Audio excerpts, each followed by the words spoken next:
Amados hermanos, la porción de la palabra de esta mañana entonces se puede encontrar en Apocalipsis capítulo 3, la parte que hemos leído juntos.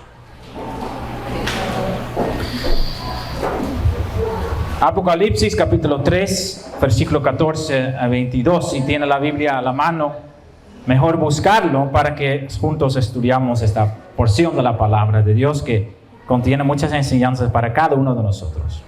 Apocalipsis capítulo 3, 14 a 22, que es una carta pequeña, un mensaje pequeño para una iglesia. Y primero vamos a ver un poco el contexto de esa carta, porque esa carta está al inicio del libro de Apocalipsis como parte de 7 cartas a 7 distintas iglesias. 7 mensajes diferentes para 7 iglesias distintas. Y entonces, esa carta es la 7ª carta en esa serie de cartas.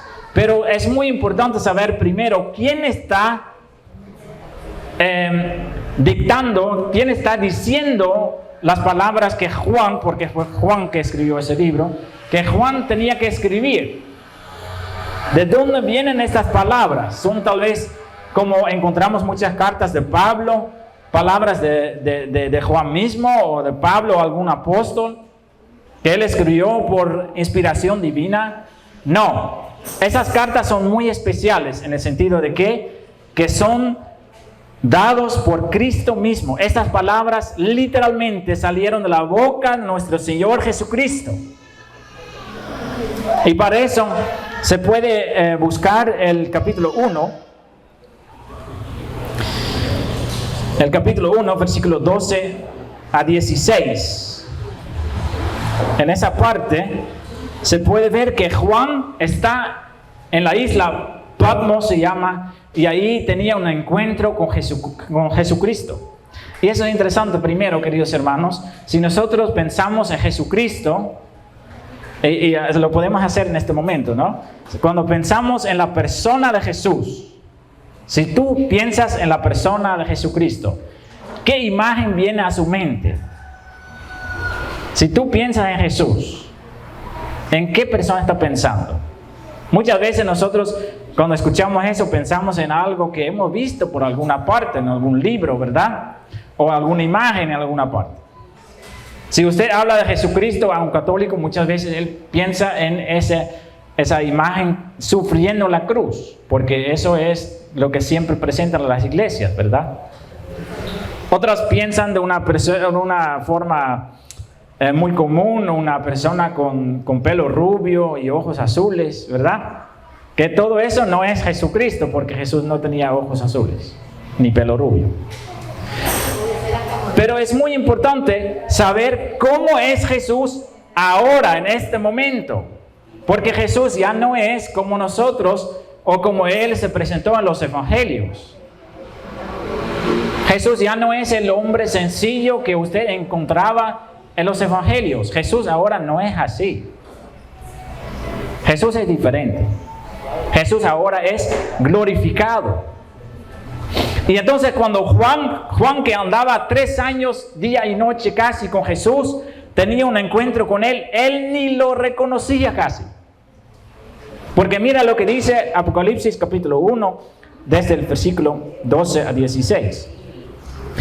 Él escucha una voz, en el versículo 11 primero, él escucha una voz, solo una voz, que dice: yo soy el alfa y la omega, el primero y el último. Escribe en un libro lo que ves y envíalo a las 7 iglesias que están en Asia. Y ahí vienen las iglesias: Éfeso, Esmirna, Pérgamo, Tiatira, Sardis, Filadelfia y Laodicea. 7 iglesias. Y ahí Juan quiere ver quién está hablando eso. Él no reconoce la voz. Y entonces dice el versículo 12: y me volví para ver la voz que hablaba conmigo, y vuelto y vi 7 candeleros de oro. Y mira lo que él vio. Y en medio de los 7 candeleros a uno semejante al Hijo del Hombre. Parecía al Jesucristo que él conocía durante esos 3 años. Pero no es igual. ¿Por qué no? Porque dice, vestido de una ropa que llegaba hasta los pies, ceñidos por el pecho con un cinto de oro. Cuando Jesús andaba en la tierra no tenía cinto de oro. Y su cabeza y sus cabellos eran blancos como blanca lana, como nieve, y sus ojos como llama de fuego. Eso no fue así cuando Jesús andaba con Juan en la tierra. Y sus pies semejantes al bronce bruñido, refulgente como en un horno, y su voz como estruendo de muchas aguas. Una voz poderosa, una voz impresionante. Y tenía en su diestra 7 estrellas.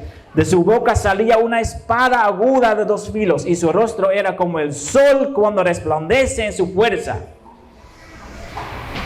Queridos hermanos, si nosotros pensamos en el Jesús de ahora, el Jesús que servimos, el Jesús con que hablamos nosotros, estamos hablando de este Jesús. De este Jesús. Jesús ahora es así. Él no es el hombre que está sufriendo la cruz, ya no. Él no es el hombre que está enseñando a la orilla del mar en Galilea, en una apariencia sencilla, ahora no. Él es el glorificado Rey de Reyes, el resucitado. Y Él, cuando Él se muestra con toda su gloria. Y Juan, que andaba tan íntimo con Él, que andaba mucho tiempo con Él, ¿qué pasa con Él? ¿Qué pasa con él? Viendo a Jesús así, en el versículo 17 lo dice, y cuando le vi, caí como muerto a sus pies. Así es Jesús, queridos hermanos. Así es el Jesús como Él es ahora.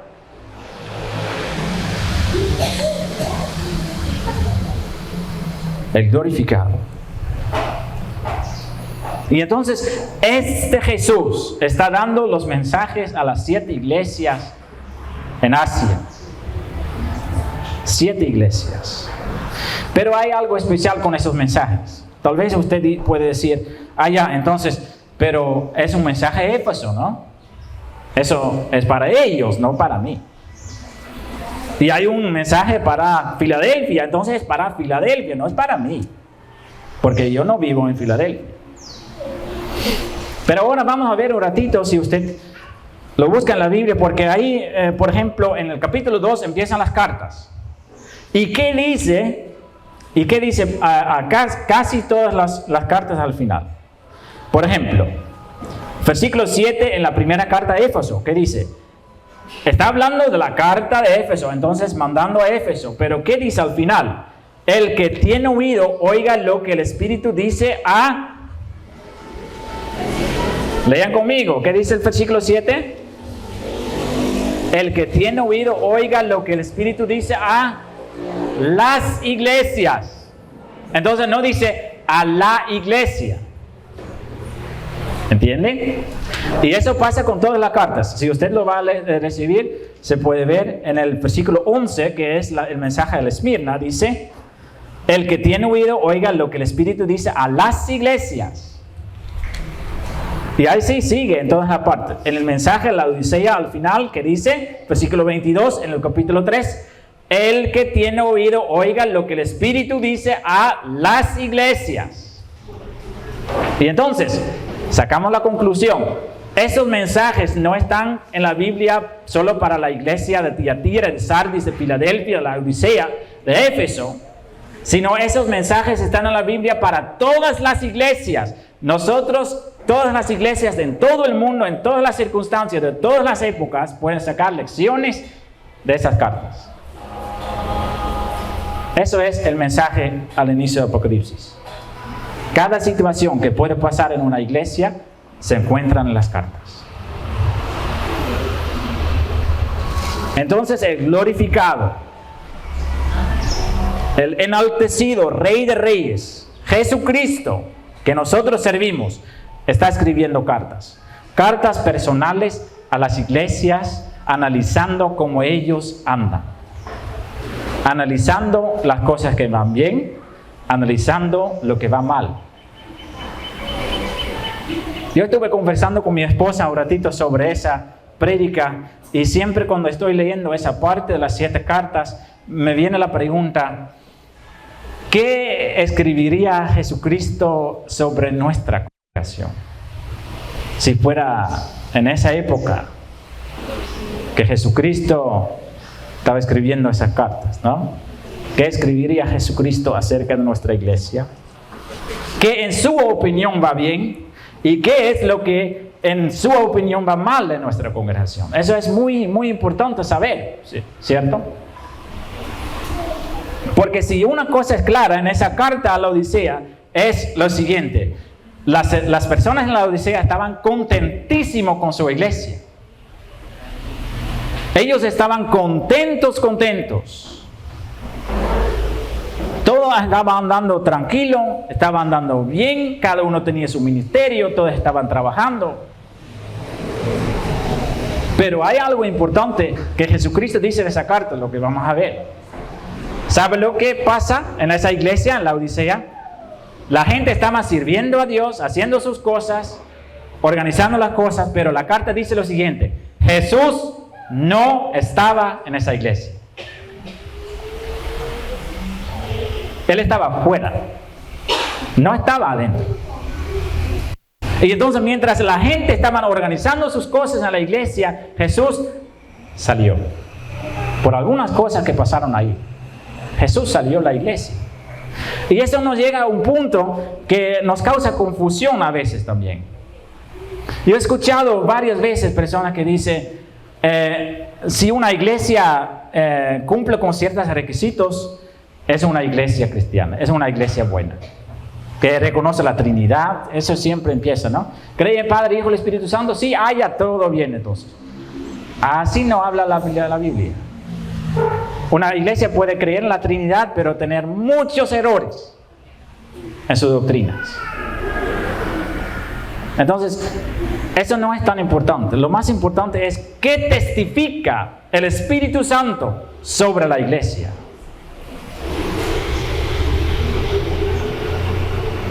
Entonces, no importa si hay una iglesia que habla mucho de Dios, que tiene muchas actividades, que hace muchas cosas, pero hay iglesias en que Jesús no está. Él no está. Entonces, la pregunta más importante para nosotros es: ¿está Jesús presente en nuestra iglesia o Él está fuera? Alguien sale afuera porque la iglesia ya no lo necesita. Necesitamos nosotros de Jesús. Necesitamos realmente de Jesús en nuestra vida. Anhelamos ver más de Él. Anhelamos conocerlo más, adorarlo más, amarlo más que todas las cosas en nuestra vida. Hay ese deseo en su corazón que Jesús y solo Jesús es su todo. Pablo menciona en alguna parte, no sé cuál parte, en que él dice: para que seas Cristo todo en todos. Eso es el deseo del corazón de Pablo, y eso es mi deseo también. Que en su vida Cristo es todo, en todos ustedes. Y de eso vamos a hablar también. Y entonces en Apocalipsis 3, Jesús mismo, Jesús glorificado, habla de la iglesia de la Odisea. Y nosotros a veces tenemos una idea también acerca de Jesús, que Él es suave y con mucho cuidado dice las cosas, ¿no? Pero eso, mira lo que Él habla, cómo Él habla. A veces hay esas reglas de comunicación, ¿no? Primero comienza con decir lo que va bien, y después diga las cosas que van mal, ¿verdad? ¿Sí has aprendido eso en la comunicación? Jesús no cumple esas reglas en esa carta. Mira cómo Él comienza. Y escribe, versículo 14, ¿no? Leemos todos, ¿no? Porque estamos aquí para aprender la Biblia, no aprender más de mí, sino más de la Biblia y más de nuestro Señor Jesucristo. Dice la palabra, Apocalipsis 3, 14, y escribe al ángel de la iglesia en la Odisea: he aquí el amén, el testigo fiel y verdadero, el principio de la creación de Dios. Dice esto. Entonces, Él hace una introducción a sí mismo, ¿no? Jesús no dice, yo soy Jesús y estoy diciendo eso, no. Él hace una introducción poderosa. escribe al ángel. Eso, si nosotros escuchamos esa palabra, pensamos en un angelito, ¿no? Pero de eso no está hablando. La palabra ángel en griego significa siervo. Y entonces está hablando del pastor de la iglesia. El siervo principal de la iglesia. Se lo podemos traducir así también. Y escribe al pastor principal de la iglesia en Laodicea. Entonces la carta va al pastor, porque el pastor tiene que tratar ese comunicado con la congregación. Y aquí el amén. Entonces Jesús se llama a sí mismo el amén. Es el único lugar en toda la escritura en que Jesús usa ese nombre. ¿Qué significa la palabra amén? Lo usamos varias veces, ¿no? Alguien dice algo, decimos amén. ¿Qué significa amén? Así será. Muy bien. Entonces, eso confirma la verdad de lo que estamos diciendo o lo que estamos escuchando.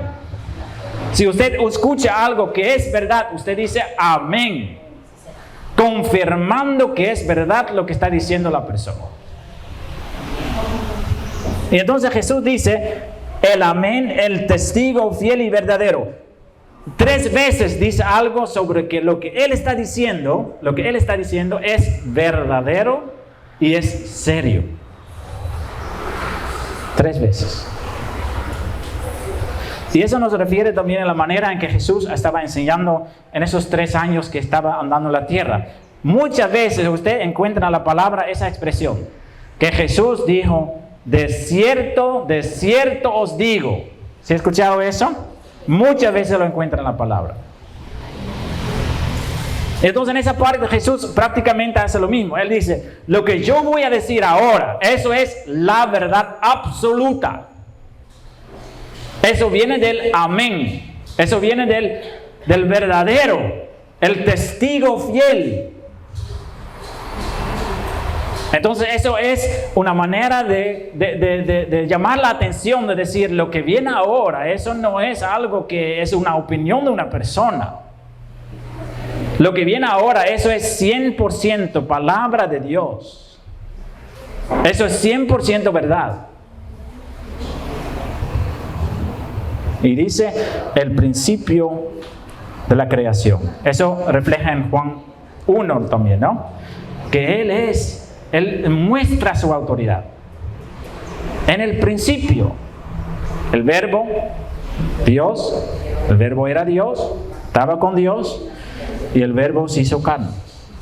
El principio de la creación. En Cristo son hechas todas las cosas. Él muestra, yo no soy cualquier hombre, yo soy Dios, yo soy el principio en que el principio estaba con Dios, el verbo.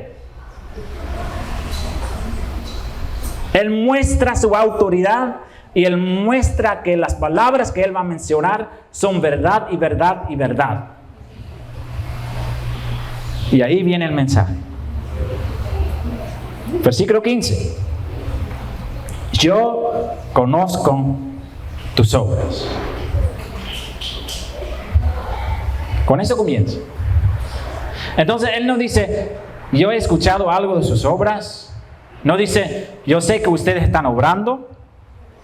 Él dice, yo conozco tus obras. Eso va más profundo, ¿sí me entienden? Jesús, nuestro Señor, sabe todo de nosotros. Él sabe lo que hacemos, Él sabe lo que no hacemos, Él sabe lo que pensamos, Él sabe con qué intención lo hacemos. Podemos hacer algo diciendo a todo el mundo que lo hacemos de todo corazón, pero que en lo profundo de nuestro corazón lo hacemos con otro motivo. Podemos decir que nosotros estamos en la iglesia para aprender más de Dios, pero en lo secreto podemos tener otro motivo. Por eso Jesús dice, yo conozco tus obras, yo conozco tus obras, yo sé perfectamente con qué intención hacen las cosas. Entonces de esa frase ya podemos concluir que esa iglesia en Laodicea es una iglesia que obra. No son gente perezosas, no son personas que solo llenan una silla. Son gente que trabajan. Ellos obran. Pero Jesús dice, yo conozco tus obras. ¿Y qué dice después? Que ni eres frío ni caliente. Ojalá fueses frío o caliente. Pero por cuanto eres tibio y no frío ni caliente, le vomitaré de mi boca. Ese comienzo no es amable, ¿cierto? La iglesia está obrando y ahora Jesús dice esas cosas. ¿Y qué significa eso? Porque creo que muchas veces hemos escuchado ese versículo, ¿verdad? Frío o caliente, ¿qué significa eso? Hay personas que lo explican, que dicen, el frío es el mundo, caliente es la iglesia. Entonces que Jesús está diciendo como que es mejor pertenecer totalmente al mundo o pertenecer totalmente al cristianismo, pero no una vida de medio. Pero de eso no está hablando. De eso no habla. Por eso tenemos que entender el contexto histórico. Porque es hermoso viendo cómo Jesús usa la circunstancia en esa ciudad para poner un ejemplo. Tienen que saber que la ciudad de la Odisea era una ciudad muy prosperada, una ciudad muy rica. Pero ellos tenían un problema que tal vez nosotros reconocemos. Ellos tenían un problema con el agua. No había agua. Y entonces para poder recibir agua, ellos hicieron una instalación. No sabía la palabra en español, tampoco sé si ustedes conocen eso. Hicieron un acueducto, ¿sí? Es como un pequeño puente que lleva el agua del otro lugar, ¿sí? Ellos hicieron eso con dos ciudades que estaban cerca. Una ciudad entregó agua fría. Y la otra ciudad tenían esos fuentes calientes. Y entonces ellos entregaron el agua caliente. Pero ¿qué pasó? Como ese acueducto era muy largo, el agua siempre llegó como tibio. Porque el agua fría que llegó de una ciudad, por el sol se calentó y llegó tibio. Y el agua del que vino caliente de la otra ciudad no quedó caliente, sino se bajó la temperatura y llegó tibio. Entonces, todo el agua que llegó a esa ciudad llegó tibio. ¿Y qué es el problema con agua tibia? Es que eso se contamina. Porque ustedes saben que cuando usted encuentra en un lugar un vaso de agua que ya tiene tiempo y que tiene una temperatura tibia, significa entonces que las bacterias pueden crecer libremente. Ahí entran todo tipo de maleza, ¿verdad? Entonces eso produce agua contaminada. Porque cuando el agua está contaminada, se lo puede hervir y tiene agua tibia, están muertas las bacterias, ¿verdad? Así funciona. Y cuando el agua es fresco es frío. Si usted saca agua recién viniendo de un puente, ¿cómo se llama? De un pozo, es agua frío. Y esa agua también es bueno porque es agua frío. Entonces el problema ahí no es mundo o iglesia. Lo que está pasando aquí es que Jesús está diciendo, ustedes no están produciendo buenas obras de buena manera, sino obras contaminadas. No son obras frías, ni son obras calientes. Entonces llega esa agua contaminada, esa agua tibia, y esa agua tibia no se puede tomar. Si uno toma esa agua tibia, sabe que eso es agua mala y entonces lo bota de su boca. Ese es el ejemplo que está dando Jesús. Entonces él usa ese ejemplo, dice, yo conozco tus obras, que ni eres frío ni caliente. Ojalá fueses frío o caliente, pero por cuanto eres tibio y no frío ni caliente, te vomitaré de mi boca. Fuertes palabras, ¿verdad? Tomamos un momento esa idea, ¿no? Porque nosotros pensamos, eso fue escrito en la Odisea. Gracias a Dios, ¿no? Pero imagínense que Jesús, escribiendo una carta a nosotros, lo dijera de nosotros. Leemos un momento así, esas palabras, hermano. Toma la Biblia y lee como que está hablando Jesucristo a nosotros mismos, porque dice, tú eres, tú. Yo conozco tus obras, dice Jesucristo a nosotros, que ni eres frío ni caliente. Ojalá fueses frío o caliente, pero por cuanto eres tibio y no frío ni caliente, te vomitaré. Imagínense que Jesús estuviera hablando a nosotros. Eso es una razón para analizar nuestra vida, ¿verdad? ¿Con qué razón hacemos las cosas? Si nosotros servimos en la iglesia, ¿con qué intención servimos? ¿Es eso solamente para dar gloria y honra a nuestro Señor? ¿O hay otros motivos? ¿Usted lo hace por la gente? ¿Usted lo hace por algún beneficio? ¿Usted de pronto lo hace para sí mismo? ¿Para recibir cierto honor? ¿O usted solo lo hace por obligación? Bueno, cada uno tiene que hacer algo en la iglesia, ¿no? Y lo hago, pero no me da ánimo, pero igual alguien tiene que hacerlo. Esas son obras contaminadas. Porque las obras que nosotros tenemos que producir, queridos hermanos, son obras para la honra y la gloria de Dios. Si nosotros hacemos obra en la congregación y lo hacemos en contra de nuestra propia voluntad, solo por obligación, solo por recibir honra a nosotros, ahí esas obras no agradan a Dios. ¿Se recuerda la prédica de la semana pasada? Hay 3 elementos importantes en la vida cristiana para poder andar y producir. 3 elementos: el amor, la fe y la esperanza. Si uno no está, si usted hace cosas por fe y por esperanza, pero sin amor, no vale. 1 Corintios 13 dice: si yo diera todas mis posesiones a los pobres, pero no tuviera amor, no valía para nada. Porque esas obras no agradan a Dios. Si nosotros obramos, Dios quiere que nosotros obramos de todo corazón. Y no para que vamos a tener una iglesia más hermosa o que vamos a organizar mejor las cosas. Todo eso es secundario. Todas las cosas para la honra y la gloria de Dios. Todas las cosas. Importantísimo, queridos hermanos. Pero el problema en esa iglesia es que la gente estaba contentos. La gente estaba pensando, las cosas andan bien. Mira, llega gente, todo hace sus deberes, cada uno tiene su ministerio, están haciendo las cosas bien, estamos creciendo, estamos organizando, todo está tranquilo. Porque dice en el versículo 17, porque tú dices, yo soy rico y me he enriquecido y de ninguna cosa tengo necesidad. ¿Qué se llama eso? ¿Cómo se llama eso?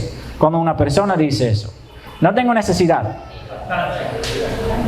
Yo soy rico, tengo todas las cosas organizadas. Orgullo. Esa iglesia ya no necesita a Jesús. ¿Por qué no? Porque ellos mismos pueden hacer todas las cosas tranquilamente. ¿Y sabe lo que pasa? Si usted regresamos al contexto histórico, hay algo interesante. Que esa gente de la Odisea era gente trabajadora. Esa gente de sus propias manos querían hacer todas las cosas. Hay un bonito ejemplo que sabemos de la historia, que en el año 60, antes de que fue escrito esa carta, en el año 60 había un terremoto tremendo en esa ciudad y se dañó toda la ciudad. Y ahí desde Roma, el emperador quería mandar dinero para reconstruir la ciudad. ¿Y sabe lo que la gente dijeron? No, gracias. Nosotros lo hacemos en nuestros propios medios. Y ellos de sus propias manos y sus propios medios reconstruyeron la ciudad. ¿Sabe lo que es eso? Orgullo, arrogancia. Y entonces eso estaba en la cultura. Y esa cultura, lo que siempre pasa, lamentablemente, la cultura influenciaba a la iglesia. Y entonces en la iglesia estaban haciendo las cosas también así. No necesitamos a Jesús. No lo dijeron, pues. Claro, pero lo sintieron, lo tenían así en su corazón. Nosotros mismos sabemos organizar las cosas. Nosotros mismos tenemos suficientes ingresos a la iglesia. Nosotros mismos podemos hacer las cosas como nosotros nos damos la gana. Y entonces por fuera una iglesia muy arregladita, ¿no? Gente trabajadora. Pero para Jesús, te vomitaré de mi boca. Fuertes palabras. Porque Jesús mismo dice en versículo 17, y no sabes que tú eres un desventurado. Desventurado es lo opuesto del bienaventurado, ¿no? La palabra usa muchas veces bienaventurado. ¿Qué significa? Feliz, feliz, feliz. Eso es bienaventurado. Entonces lo opuesto, que es desventurado, es malo, malo, malo. Miserable, pobre, ciego y desnudo. Y esas también eran palabras fuertes porque tienen que saber, como le dije al inicio, la Odisea era una ciudad bien desarrollada. Gente con plata. Y ahí dice Jesús, ustedes no son ricos, ustedes son miserables, pobres, ustedes son ciegos, ustedes son desnudos.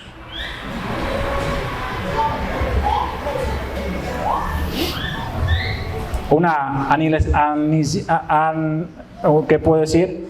Analización fuerte y duro, ¿no?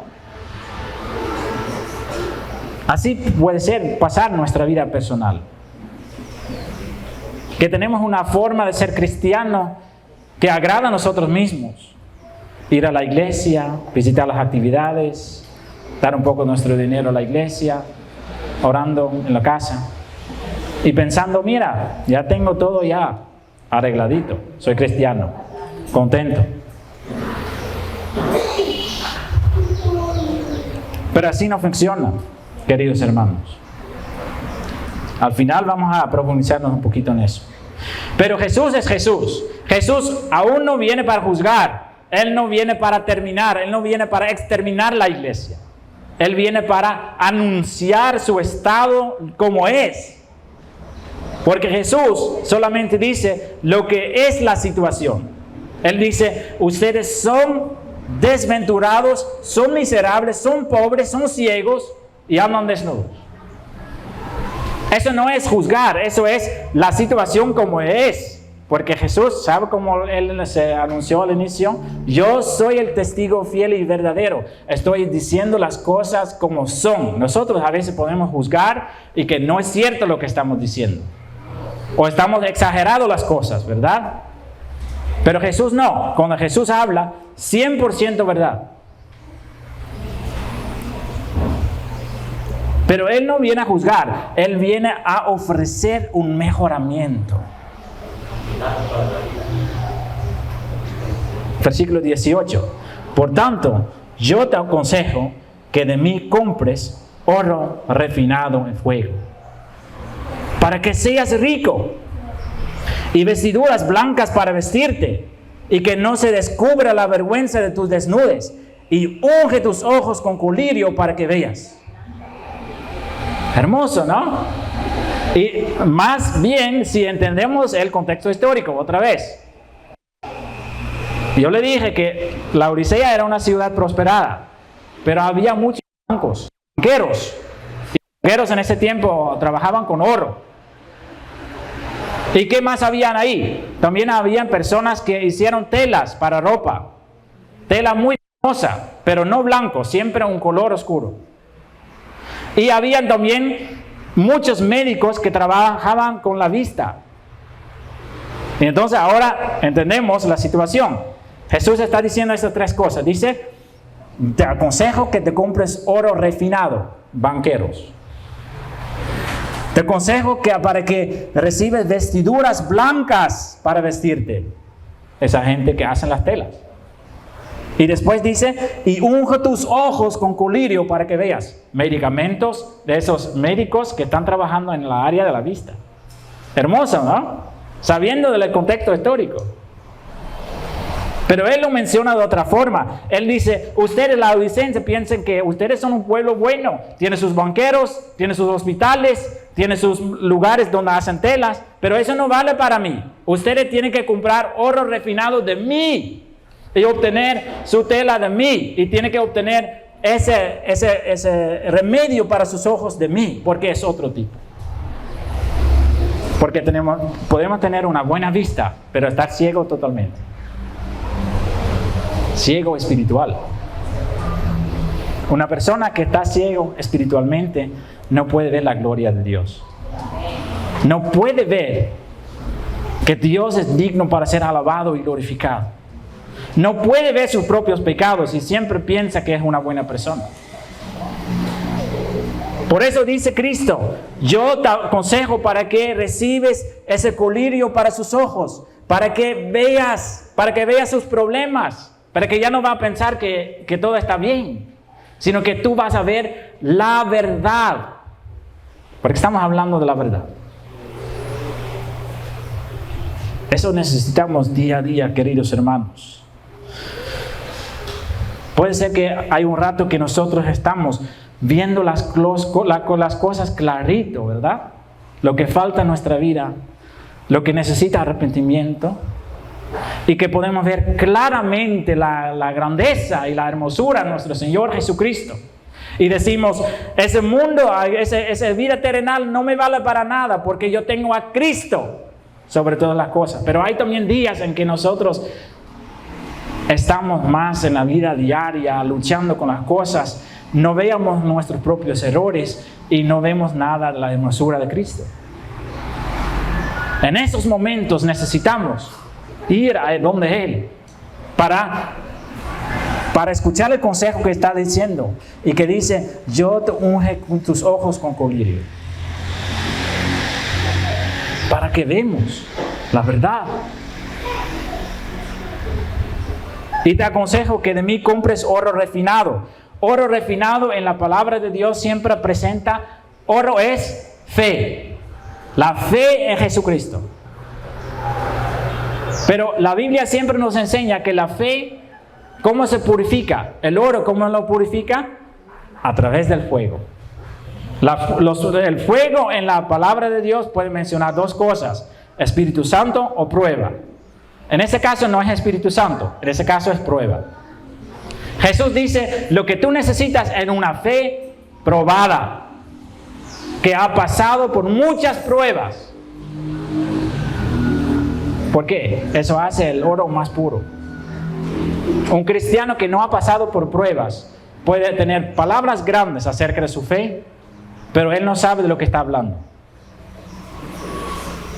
Todos los creyentes de los tiempos antiguos que hicieron cosas grandes para la iglesia de Cristo pasaron por grandes pruebas. Y ese mensaje no agrada a mucha gente, ¿no?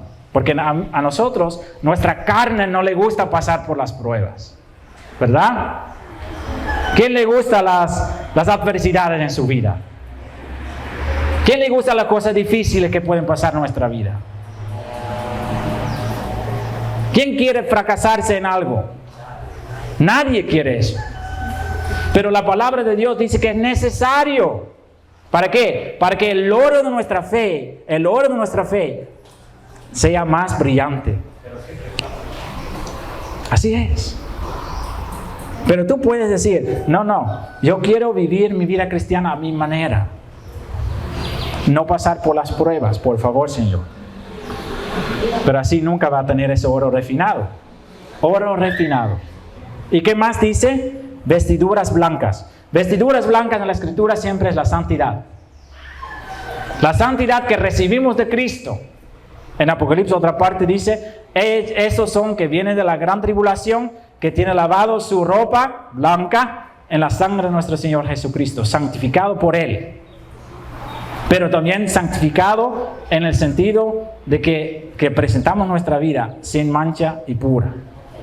Esa es la lucha contra el pecado. Si nosotros somos rescatados de las garras de Satanás, Dios quiere prepararnos para una vida distinta, quitando el pecado de nuestra vida, limpiándonos en la sangre de Jesús. Esa es la lucha diaria para dejar todo el pecado atrás.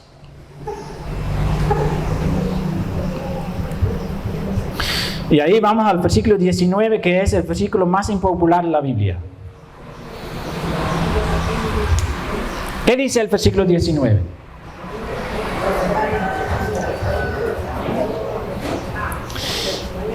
Dios es amor, ¿no? Dios es amor.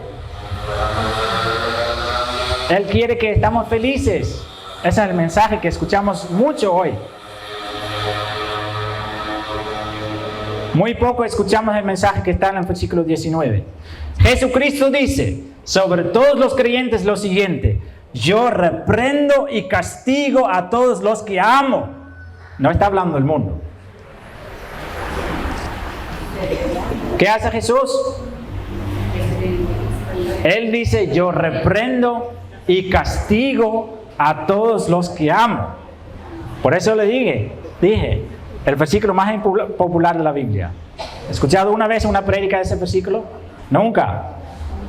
Es mucho más fácil predicar del amor, y la misericordia, y la paciencia, y mansedumbre, y todas esas cosas de Jesús, ¿verdad? Que también es verdad. Pero siempre tenemos que hablar de toda la Escritura. Si un hijo de Dios anda mal, ¿qué podemos esperar? Bendición, misericordia. Mientras un hijo de Dios sigue en su desobediencia, mientras un hijo de Dios aparte de los caminos de Dios, haciendo su propia voluntad, mientras un hijo de Dios pone su confianza en otras cosas que Jesucristo,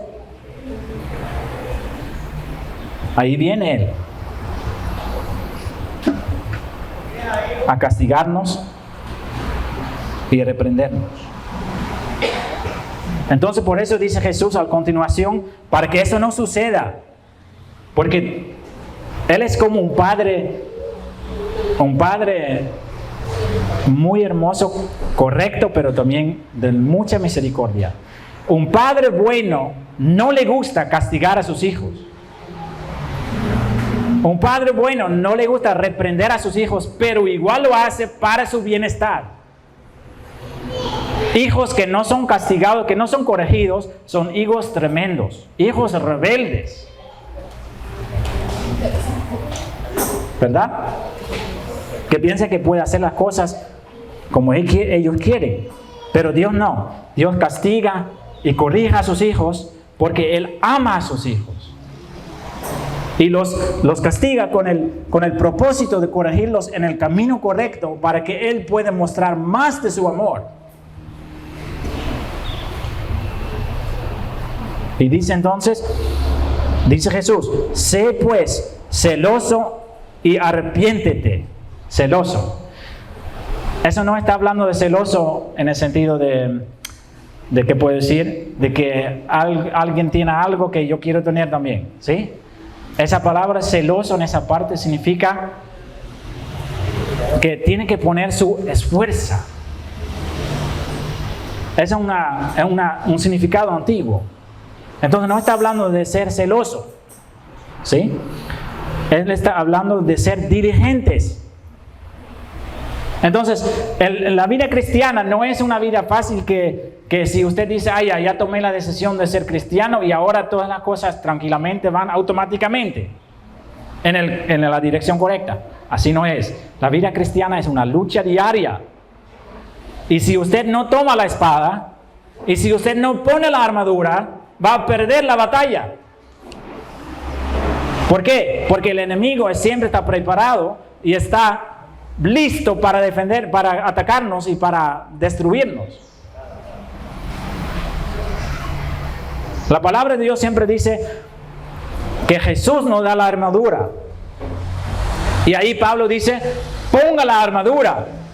¿Sí? No es que automáticamente, ahí está la armadura, gracias. No, tú tienes que ponerlo. Tienes que poner su parte. Si usted no hace nada, si su Biblia está cerrada, si su oración no vale, si usted no visita los cultos, si usted no practica la verdad en su vida diaria, usted va a perder. Va a perder su fe, va a perder su confianza en Dios, va a perder su amor, y ahí usted va a decir, ¿dónde está mi Dios? ¿Para qué vale el ser cristiano? Mejor que vivo mi vida a mi manera. Perder la batalla.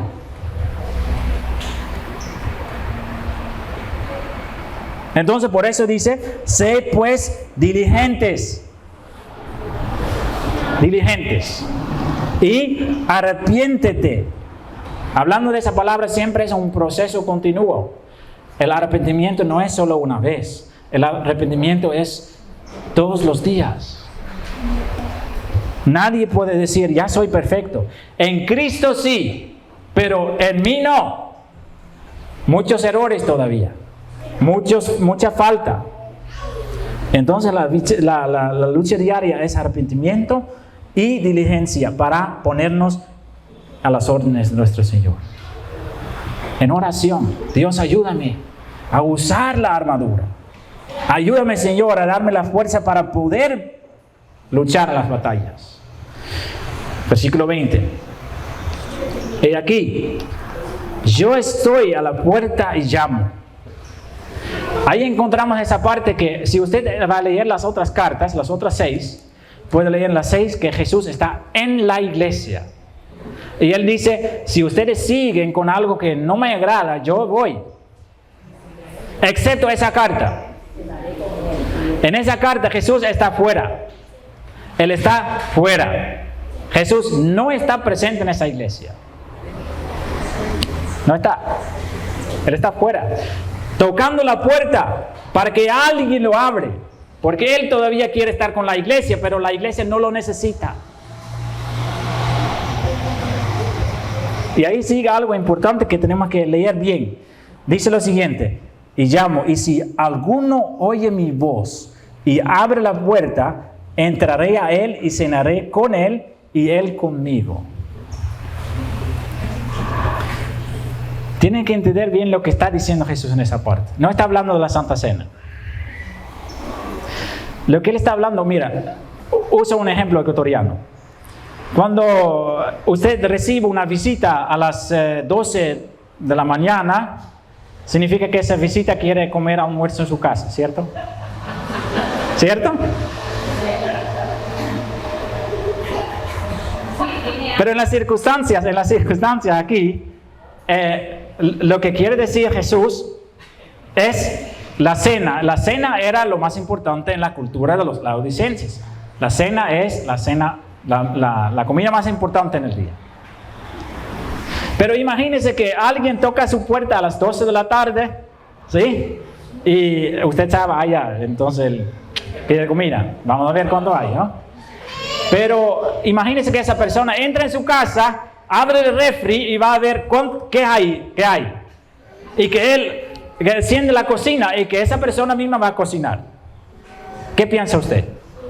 ¿Eso es correcto? Depende del grado de... No. Normalmente no, ¿verdad? Tal vez un amigo loco que... Pero normalmente no. ¿Sí?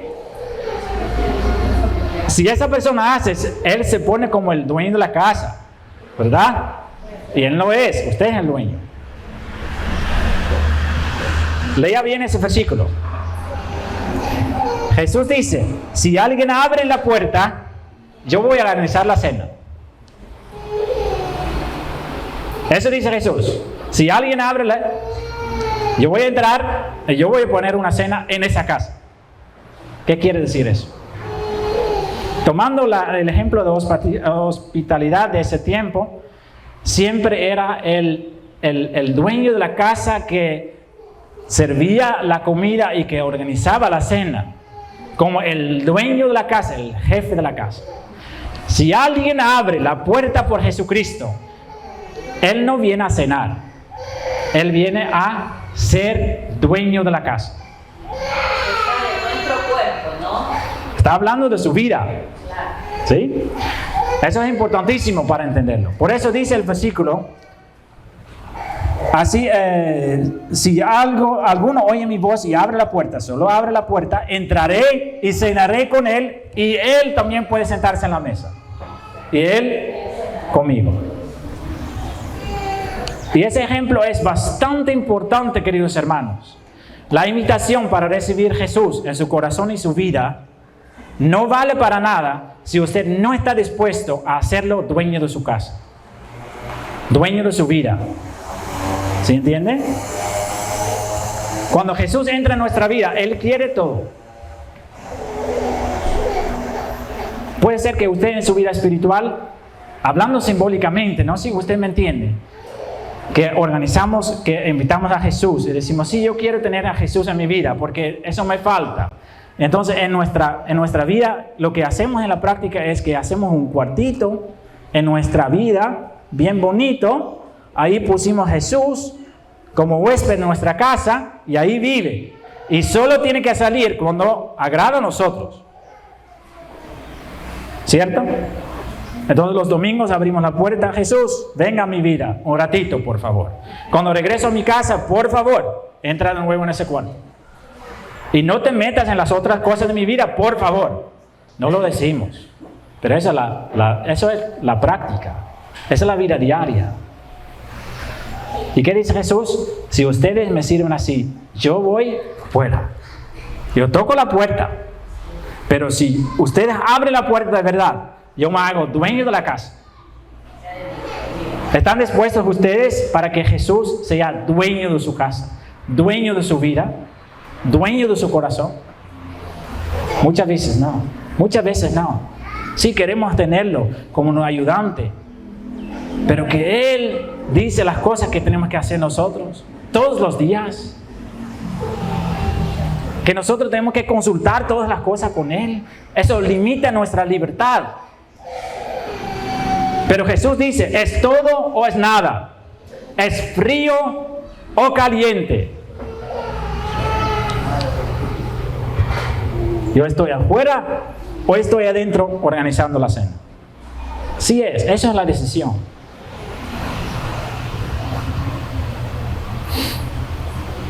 Versículo 21. Al que venciere, le daré que se siente conmigo en mi trono. Queridos hermanos, a veces no entendemos en verdad, no entendemos lo que Cristo quiere con nosotros. Muchas veces pensamos en un nivel tan bajo. Jesús, dame mi pan diario. Dame para poder sobrevivir hoy. Y Jesús lo hace. Pero Jesús quiere cosas mucho más grandes, queridos hermanos. Él tiene planes mucho mayores que nosotros podemos imaginar. Lea bien lo que dice Jesús en esa parte. Lea bien lo que dice. Él dice, al que venciere la batalla, ¿no? Estamos hablando de la batalla. El que venciere, le daré que se siente conmigo. ¿En qué lugar? ¿En una silla? En mi trono. Queridos hermanos, Jesús nos invita para sentarnos en su trono. ¿Y qué significa eso en la práctica? Lo sabemos de la palabra de Dios. Jesús está obrando y trabajando para establecer su reino. Y su reino ahora es un poco invisible para nosotros, porque hasta ahora su reino es solo espiritualmente presente en la tierra. Pero falta poco y Él va a establecer su reino físicamente sobre la tierra. Y dice la palabra de Dios que Él a sus hijos lo ha escogido para ser reyes y sacerdotes, para reinar con Él. Querido hermano, si tú estás todavía pensando en su vida terrenal, en las cositas que la vida le ofrece, siga con eso. Yo prefiero estar en el trono de Cristo después de eso. Y sufrir un tiempo aquí, y sufrir y dejar que Jesucristo me va a probar con los fuegos de las pruebas. ¿Por qué? Porque yo quiero estar en el trono con Él. Yo quiero estar en el trono con Él. ¿Y ustedes no? ¿Prefieren que Él solo le da un poco de prosperidad terrenal? ¿Un poco de salud? ¿Un poco de felicidad, libertad? Nosotros no estamos buscando esas cosas. Lo que Jesús nos ofrece es, hágame dueño de su casa, dueño de su vida, y yo le pongo en mi trono. Eso dice Jesús a esa iglesia que no está pensando en las cosas, haciendo para la honra y la gloria de Él. Él dice, yo le pongo en mi trono. ¿No quieres estar en el trono con Él? Cosas grandes. Ese es el sueño que Jesús tiene para nosotros. Él quiere ponernos en su trono para reinar con Él. Busquemos esas cosas, queridos hermanos.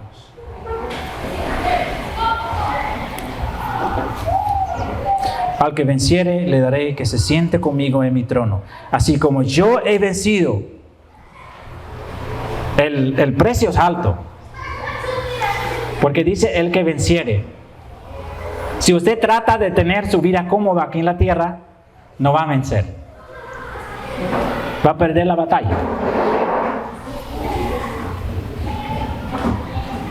Jesucristo entregó todo para recibir ese trono.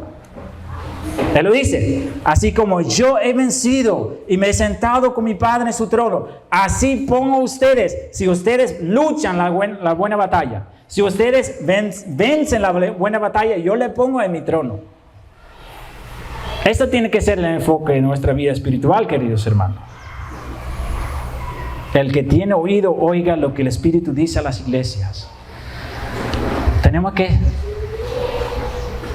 soñar de una forma mucho más grande, queridos hermanos. Sí, Jesús le quiere ayudar con su vida diaria, con sus luchas diarias. Él lo hace. Pero eso es añadidura. Si recuerda lo que Él dice, busca primero el reino de Dios y las otras cosas, su salud, enfermedad, sus problemas, todo eso, no significa que Él lo va a solucionar, pero que Él va a estar ahí, ayudándole, darle la fuerza para seguir adelante. Pero Él no quiere que solo estamos pensando en esas cosas. Eso hacen los gentiles, dice Jesús. Pero ustedes son llamados para ser parte del reino de Dios. Y nosotros somos destinados, si nosotros luchamos la buena batalla, para estar en el trono con Él. Esa es otra cosa, queridos hermanos.